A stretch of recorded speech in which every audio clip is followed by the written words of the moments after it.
Let's dive into the Bitcoin or crypto world with Stef Wingendale. Yeah. Thank you. You're welcome. Yeah, thanks for having me.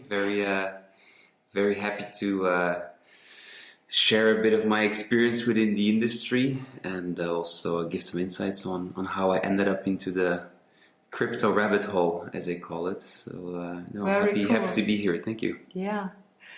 I'm very excited about this conversation about your career. You are in the Bitcoin business. I'm in the Bitcoin business, yeah. How is it possible, Stef? Yeah, it's been a bit of a, well, let's say, interesting yet also random story.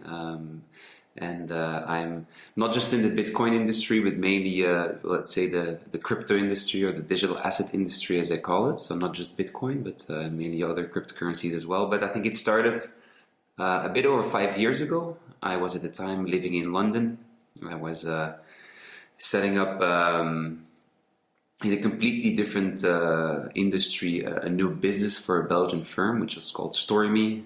We helped financial institutions with their video strategies. So it was more in the marketing space. And while being active as an entrepreneur in that city, I got invited to a conference with, at the time, the first, let's say, people that were very active professionally in the cryptocurrency space.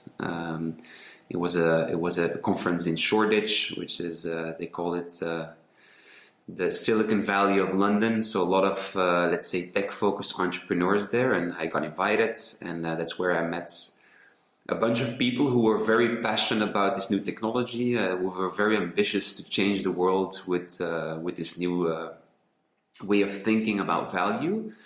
And that's where I kind of fell into the rabbit hole, and I got excited to learn more. And quite quickly after, I ventured on setting up my own business, which was an agency or a consultancy business helping cryptocurrency exchanges to help them with their go-to-market strategies in Europe.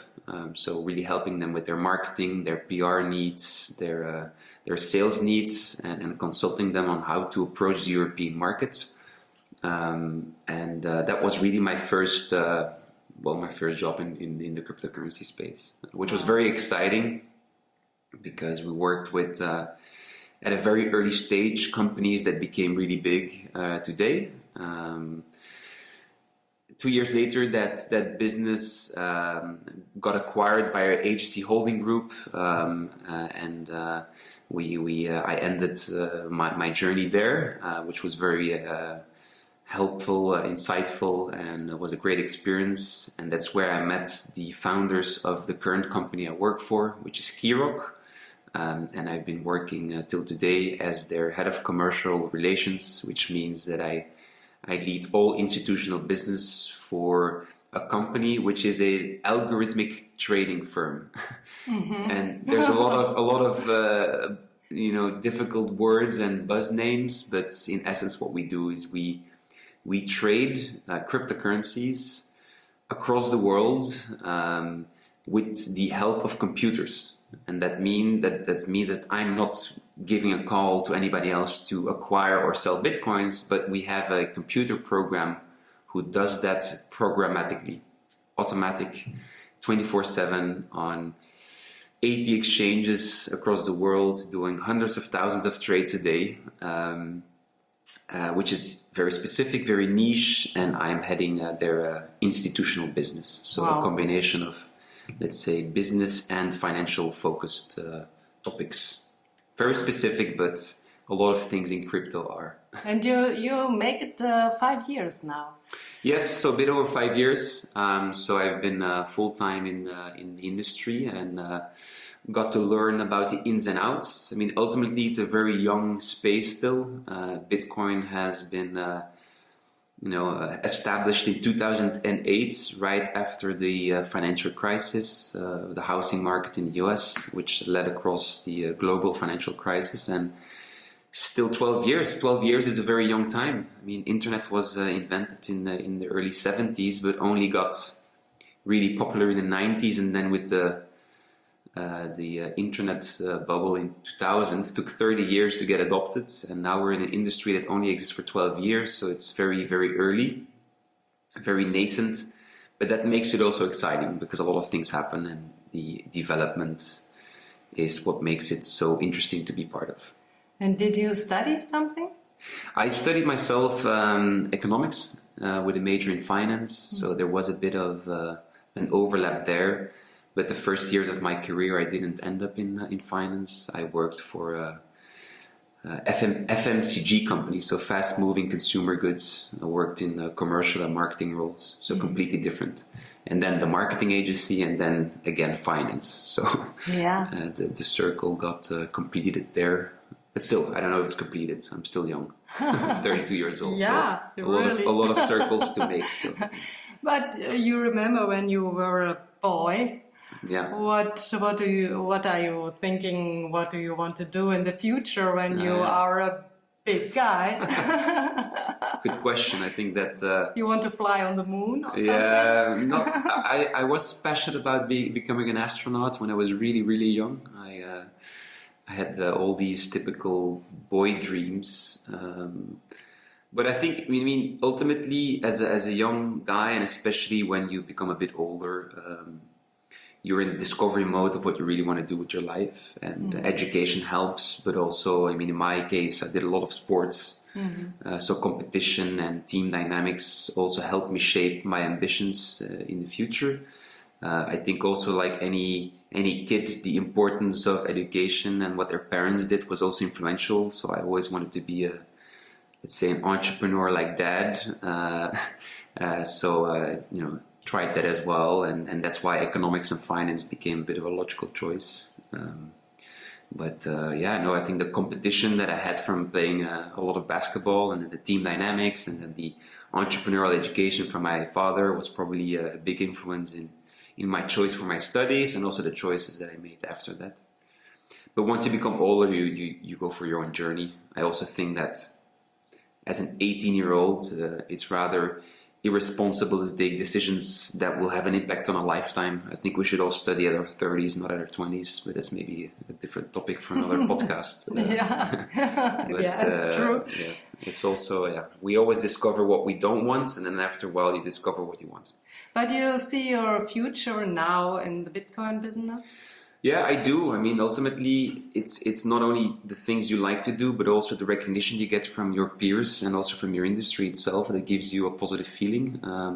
I think that the role that I'm currently in is in a world where I'm extremely passionate about, because it's also quite rebellious in a way. We're all trying to make the world a better place, but it's difficult to do so, and it's challenging. So I think I'm very excited about that feeling. The fact that I get recognition and that we become a reference in the industry is also pleasing as a feeling.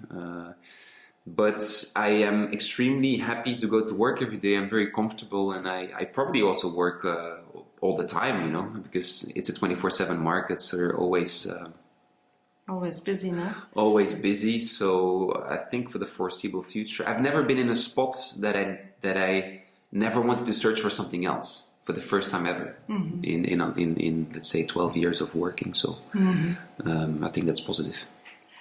So, and Stef, private a little bit, some questions. Where do you live? I live in Belgium. I live in Antwerp. So before this, I used to live in London. You have family? Family in Belgium, parents the majority of the time in Spain. And you have a wife, kids? A wife, yes, and a kid, Oliver, 3 months old. So that also brings in a new dynamic in life. Very happy to be in Belgium. And you like traveling? I do. It's also inherently a big portion of my job. So we are a Belgian company, and we don't have any clients in Belgium. So I have to travel the world for my role, which is, I believe, one of the nicest things to do. So I travel quite often to the global financial centers, which is Singapore, Hong Kong, New York, London, which is amazing. So before COVID, I used to be in one of those cities once a month or once every 6 weeks. Now it's a bit less, but it's picking up again. The next few months I'll be traveling again for work. So I look forward to that, also being able to meet people face to face that I've spoken with for over 2 years on Zoom calls. So yeah, no, it's going to be an exciting few years. And which languages you speak? English. Much? Everybody speaks English. Yeah. If you look at our company, so Kirok, we're a firm of 55 people now, which has grown significantly over the years. I joined when we were maybe 5. So, and if you look at the amount of nationalities, there's almost 30 nationalities of 55 people. So it's very international. So English is the language we speak. Mm-hmm. Also in our business conversations, English is the most spoken language. So everything in English. Okay, Stef. Wow, it was a short journey in your career. Yeah. I hope the best for your future. All the best and good luck. Be successful and all the best also for your family. Thank you very much for that we have a view in your life. Thank you for this career podcast. Thank you very much. You're welcome.